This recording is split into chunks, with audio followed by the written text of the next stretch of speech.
नहीं अंदर पानी नहीं है। अस्सलाम वालेकुम जी, मोहम्मद अब्बास मुसाफिर। तो जो दोस्त कहते थे जी कि बारिश होगी तो जामुन पकेंगे, जामुन पकेंगे तो मिल के खाएंगे, तो मेरा ख्याल है कि इस तो वड्डी बारिश तो नहीं हो सकती। ओ हेलो, वो कितने लगा फिरना पे मीच बदल जी जी पानी वाले पानी वाले भाजन वो देखो एक बंदा उधर लगा है, एक मैं उधर लगा है। तेरा बापू नहीं है?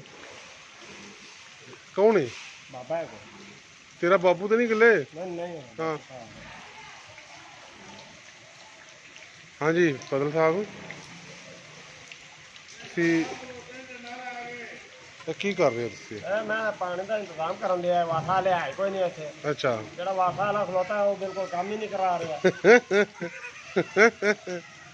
जाना ਤੁਹਾਡੇ ਡੰਡੇ ਛੰਡੇ किधर गए ने, बाहर कटो ना छेड़ लो जी दोस्तों।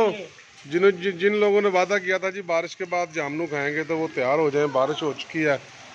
और ये देखें जी, आह